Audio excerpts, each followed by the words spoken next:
Tila hindi maapula ang alab na dala ni Cuadro Alas para sa Philippine boxing. Sa kabila ng kaliwat ka ng dagok, abay, nakakahanap siya ng paraan to impress his die-hard fans. Wasak sa first round ang inakala nilang matibay na hindi pa bumabagsak dati. Talagang pinanindigan ang dalang angas sa labas at sa loob ng lona. Sa kabilang banda naman ay may isang dating kampiyon na tila ba naiitsapwera. Matindi rin ito dahil umaabante at teknikal kung maglaro. Dalawang boksingerong magbibigay sana ng mahirap na laban sa monster ng Japan.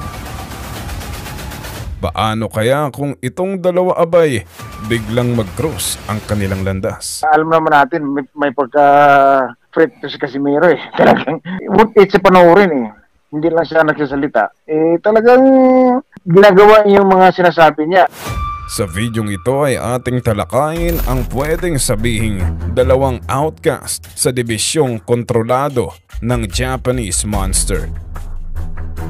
Bago natin simulan, isang 1-2 combination muna sa like and subscribe button para lagi kang updated sa mga kaabang-abang na bakbakan.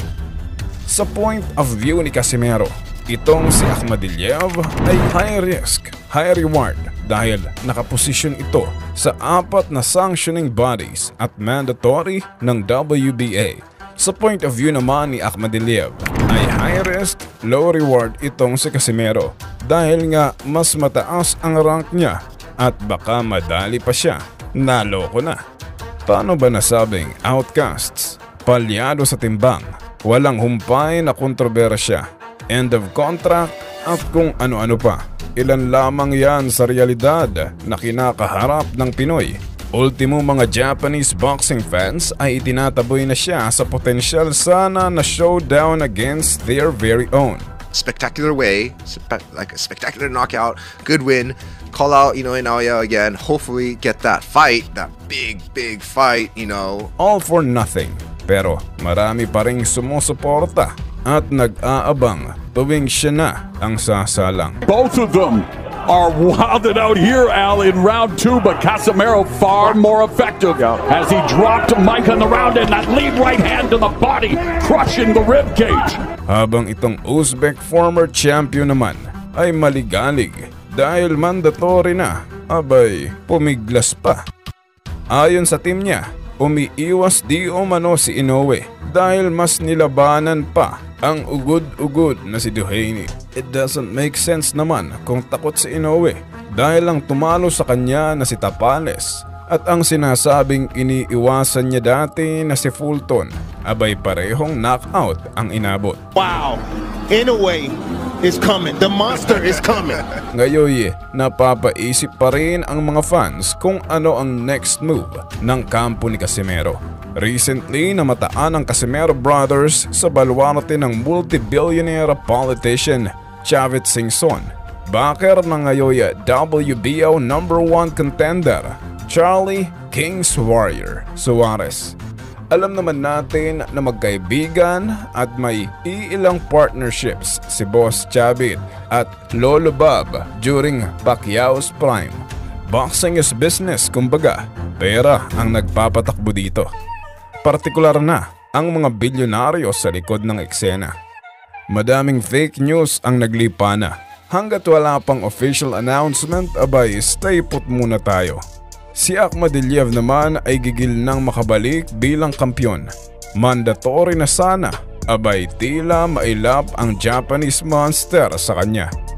Hindi umubra ang Mexicanong si Ricardo Franco. Dating tinalo ni Casimero way back 2019 nang paglaruan lang ni Alas sa buong 12 rounds bago itumba. Sa iba, ito'y sukatan ng agwat ng level ni Casimero at Akhmadiliev. Punit ang undefeated record niya sa Pinoy, sabay inagaw ang unified titles. Literal na nightmare ang inabot niya kay Tapales dahil hindi lang belts kundi tsansang labanan si Inoue, katumbas ng limpak-limpak na pera. mapadpad naman tayo sa land of the rising sun. Kapag sikat ka at superstar, matik, pera ang kusang humahabol. Recently signed a promotional deal with Riyadh Season. Talagang umabot na ang kasikatan ni Inoue sa Middle East. Ang tanong ng karamihan, sino kaya ang pwedeng itapat sa kanya dyan? Nariyan si Junto Nakatani o di kaya isang kampyon ng featherweight division na under rin ng top rank na si Angelo Leo. Kung sakaling tangkain ni Inoue maging 3-time undisputed sa 3 weight classes, abay dito niya pwedeng umpisahan. At kung sakaling makumpleto niya ang 4 na titulo dyan, literal na history yan. O malay natin, rekta big fight na against Tank Davis. Ang plano ni Al-Sheikh ay simple lang.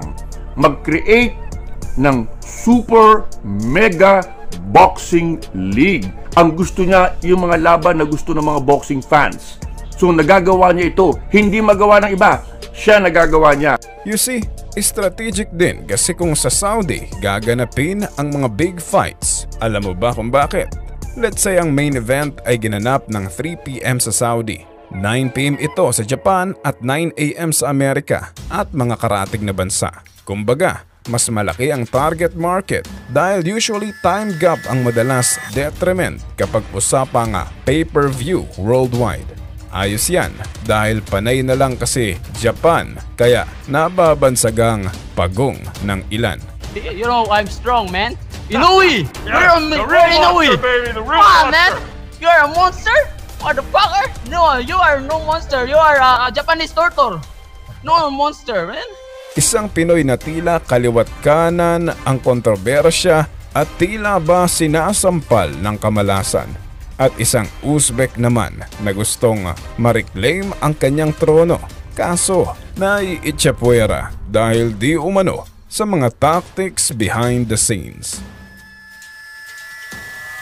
Buhay pa ba ang apoy ni Cuadro Alas kung usapang boxing?